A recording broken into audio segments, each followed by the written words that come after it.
Okay, so what's going on right now is we're going to be taking a journey through the elements, stripping back science and finding out why the matter that makes up the world matters. I'm Big Manny and this is Bare Science. I was on TikTok doing up chem, got locked off but I came back again. I was trying to make sure the youths get good grades in their exams when they're holding a pen. Science experiments for the new gen, all of the time and the effort I spend. Pass me the buns and burn up the chems. I'm a real scientist, come from the ends.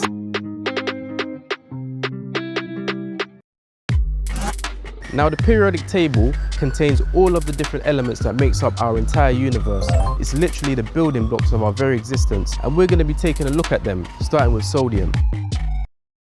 Sodium, Na, yeah? Come on, man. Now sodium metal is in group 1 of the periodic table, and it's the 6th most abundant element in the whole world. Now sodium metal is extremely reactive, so it never occurs by itself naturally. It's always bonded to another atom. So let's get our hands on some sodium and see what goes on. 20,000 pounds of highly dangerous metallic sodium.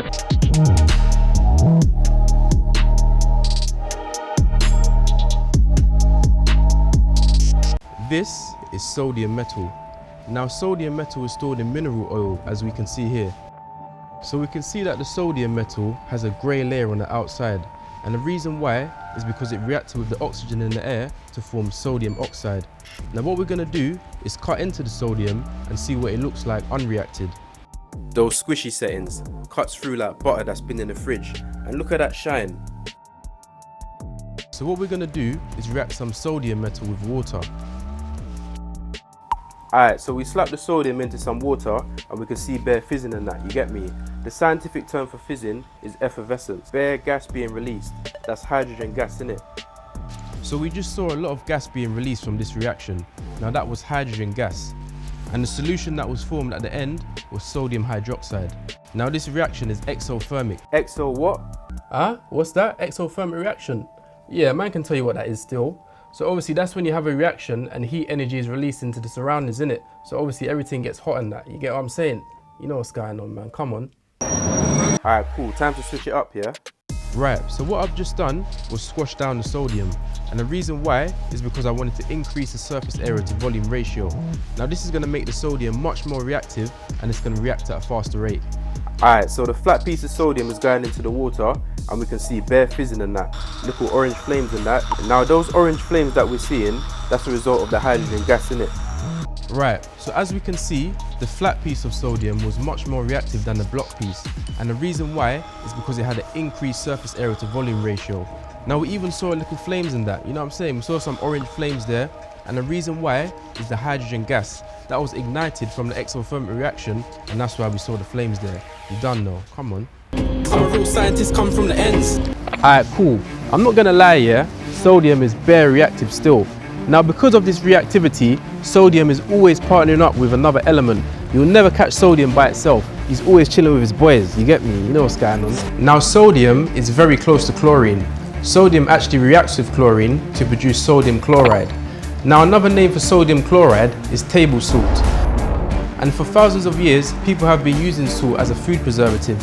People even used to use it as a commodity for trade, and it was the economic foundation of many empires. Too salty. So our bodies are made up of 0.4% sodium. Now I know that doesn't sound like a lot, but sodium plays a vital role within a human body. Sodium helps to regulate water levels within cells, heart rate, and blood pressure. So big up the sodium thing, you get me? So we've all tasted seawater before. We know that it tastes very salty.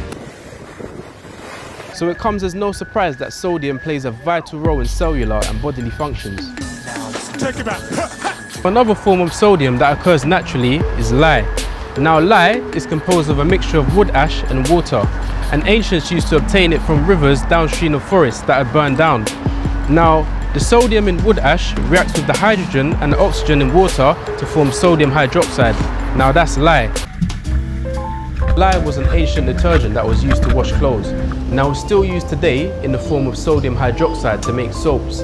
Now the chemical formula for sodium hydroxide is NaOH, and sodium hydroxide is used in the making of glass, paper and fireworks. So we're going to step out into the streets and do a bit of science now. We just saw that sodium metal burns with a lovely yellow flame. and that's the reason why it's used to make fireworks. Now different metals burn with different colours, so we're going to burn some now and see what colours we get, yeah? Cool. It's not just that I think science ought to be fun. I do have a serious purpose in mind. So right here, I have 4 different metals, and these metals are dissolved into a solution of alcohol. The first one that we have is copper. We also have some potassium, some lithium, and calcium. So what we're gonna do is spray some of these metals into a flame and see what color it produces, yeah? Boom, so copper metal burns with a striking green flame, you get me? Now this is lithium metal. Battery lasts longer. Now the lithium metal produces a red flame, you get me? Next up, we have potassium metal. Now when you heat up the metal, the electrons get enough energy to move up to a higher energy level. And lastly, we have some calcium. Have your pen and paper ready. And when the electrons get enough energy, they emit a photon of a specific wavelength, and this results in the different colours in it. So there we have it. Each metal just burned with a different colour, and the reason why is because they all have a different number of electrons. Now that's why science is a mad thing still. Crikey.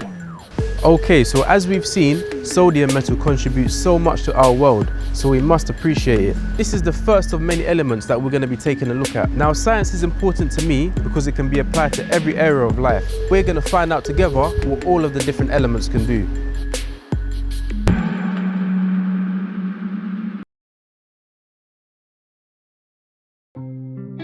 I was on TikTok doing up chem. Got locked off, but I came back again. I was trying to make sure the youths get good grades in their exams when they're holding a pen. Science experiments for the new gen. All of the time and the effort I spend. Pass me the buns and burn up the chems. I'm a real scientist, come from the ends. I was on TikTok doing up chem. Got locked off, but I came back again. I was trying to make sure the youths get good grades in their exams when they're holding a pen. Science experiments for the new gen. All of the time and the effort I spend. Pass me the buns and burn up the chems. I'm a real scientist, come from the ends.